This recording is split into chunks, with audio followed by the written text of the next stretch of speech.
Assalamualaikum warahmatullahi wabarakatuh. Waalaikumsalam. Salam kebajikan, nama budaya, salam kesejahteraan. Masih ngobrol di pinggir kali Peduk. Saya melihat tokoh-tokoh NU seperti Said Agil Sirot itu banyak mengadopsi pikiran-pikiran Soekarno ya, khususnya egalitarian, nasionalisme, dan beberapa konsep-konsep atau prinsip-prinsip Islam lain yang bersifat universal. Nah, itu kira-kira Bu Sandi ya. Iya, Bang Yu, benar juga. Jadi Pak Kiai Said ini saya lihat kok sepertinya hampir menyerupai ketokohan Bung Karno ya. Dia seorang ulama tasawuf. Dia mengemukakan bagaimana kebesaran Allah dan alam semesta. Dan itu sebenarnya bagian dari ketasawufan, kemarifatan seperti yang dilakukan oleh Bung Karno. Bung Karno itu dengan dasar yang kuat kesyariatan Islamnya, pikiran-pikiran nasionalismenya. Jadi nasionalisme yang religius dan seorang religius yang nasionalis. Ini pemimpin bangsa yang akhirnya bisa memerdekakan bangsa ini. Nah, Bung Karno itu juga mencerminkan pada saat menyusun Undang-Undang Dasar dengan pemahaman kesyariatan keislaman yang tinggi. Ada salah satu bait di dalam pembukaan dulu, atas berkat rahmat Allah.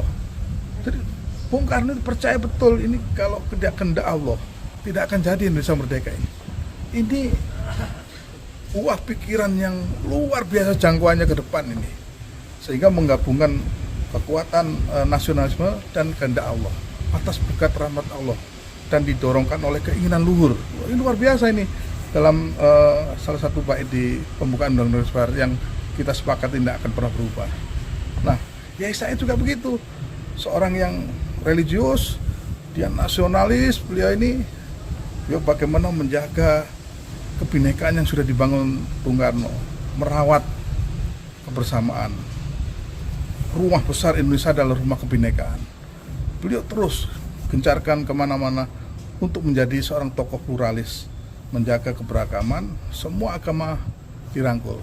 Satu tujuan untuk Indonesia yang maju, berdasarkan Pancasila, Undang-Undang Dasar 45, Bhinneka Tunggal Ika dan NKRI yang kokoh. Itulah personifikasi antara Kiai Said Agil Sirot dengan Bung Karno. Terima kasih. Salam. Gus Andi, ini semakin seru nih Gus.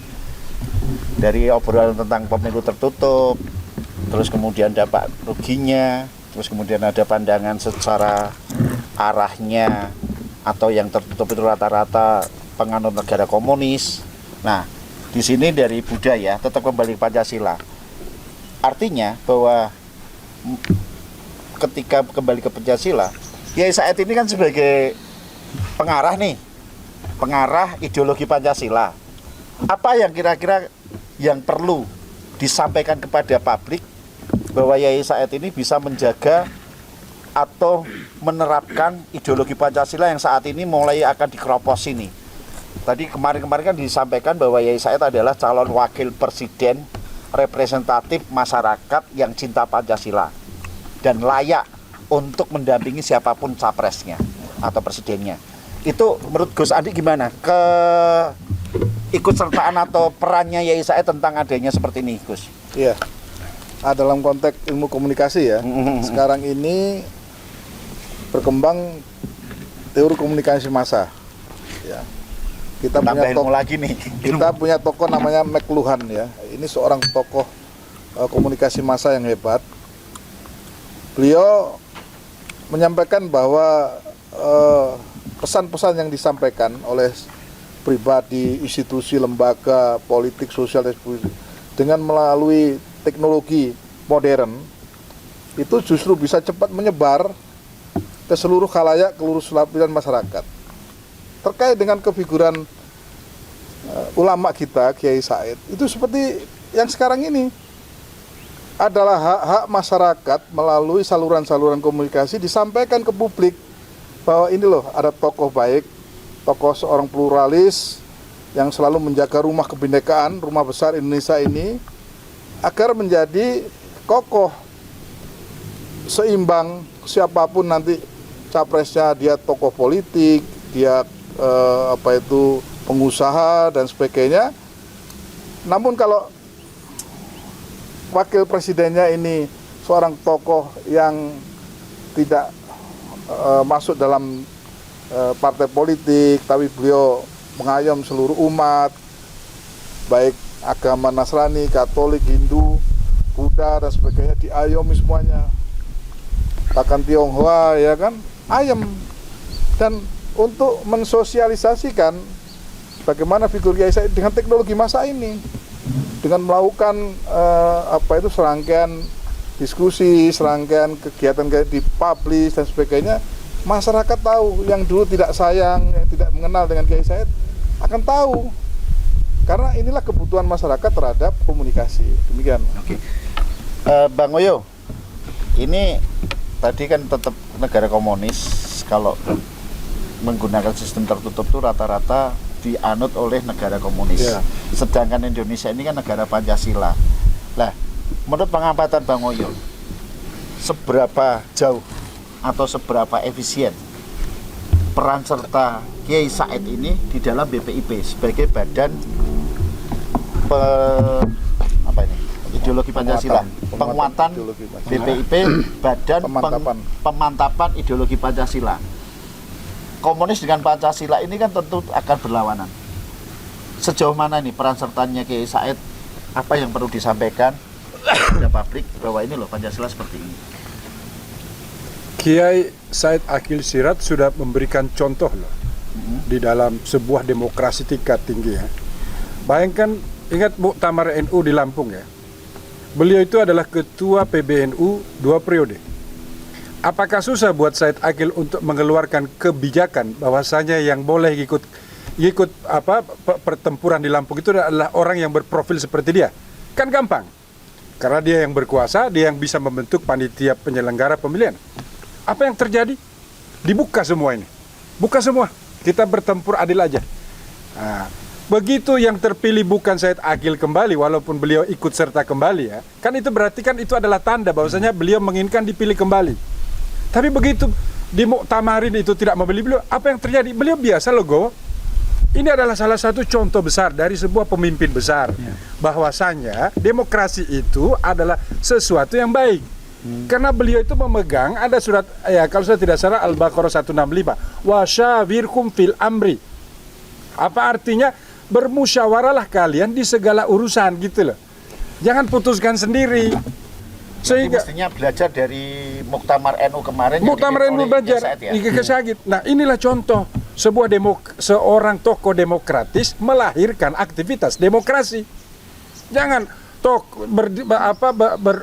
dia seolah mengatakan dirinya demokrasi tapi kegiatannya tidak demokratis. Kemana? Kok ini terbalik ini?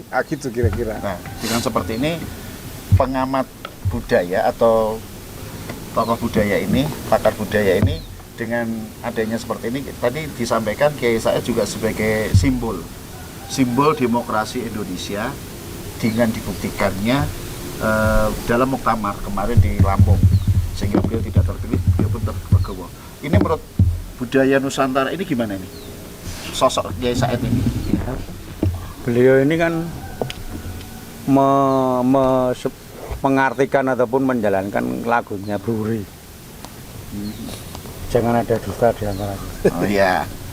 Beliau seorang bapak bangsa. Oke. Itu kan bilang tadi mengutip surat tadi, Al-Baqarah, musyawarahkan yang terbaik.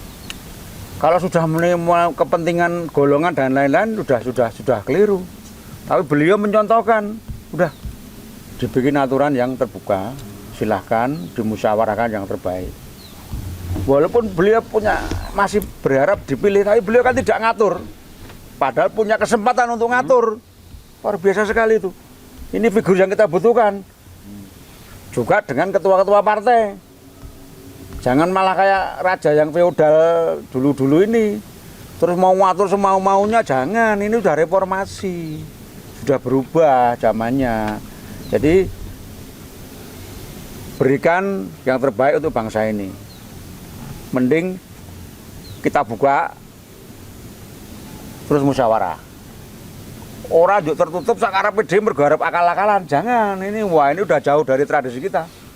Ditutup mending gue harap sesuatu hal disetting demi keinginan sekelompok tertentu elit-elit tertentu, bahkan ada oligarki dan lain-lain. Wah, ini jahat sekali. Itu bisa dijadikan sebutan konspirasi jahat untuk masyarakat. Nah, itu beda jauh dengan budaya kita. Budaya kita ini budaya yang terbuka.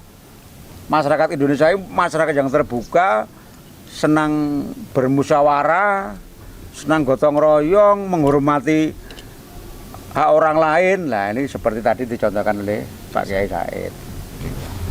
Baik pemirsa, mungkin saat ini kita sudah melihat bahwa Kiai Said Aqil Sirot dalam muktamar di Lampung kemarin itu menjadikan sebuah contoh, sebuah sistem yang demokrasi, bermusyawarah dan terbuka. Sehingga mestinya para pemimpin ini juga belajar. Harapan kita Kiai Said ini menjadikan sebuah inspirasi keterbukaan dalam memimpin organisasi negara juga organisasi. Saya pikir sementara ini dulu, nanti akan kita sambung di season berikutnya yang lebih seru dengan info-info mengangkat sebuah informasi yang ada di belahan negeri ini. Sampai ketemu lagi di acara yang akan datang, di dialog di pinggir Kali Pedok. Terus. Nah, supaya ketemu, supaya Kiai Said kayaknya supaya ketemu dengan calon pemimpinnya, Kiai Said sebagai pengingat ya. Amin. Pak Presiden, sakit rakyatmu kan gitu ya. Mungkin itu mudah-mudahan ke depan Kiai Said bisa memberikan contoh yang lebih banyak dalam dunia demokrasi, sehingga apa yang menjadi cita-cita leluhur meninggalkan budaya peradaban yang bijaksana dan demokratis. Sampai ketemu. Wassalamualaikum warahmatullahi wabarakatuh. Waalaikumsalam warahmatullahi wabarakatuh. Sambil ngopi. Sambil ngopi. Makasih Pak Ketua. Makasih. Pak Gubernur. Ya. Pak Wagub Pak Gubernur. Pak Gubernur ya? Iya. Pak Gubernur Sulawesi Tenggara. Amin. Dulu nanti bisa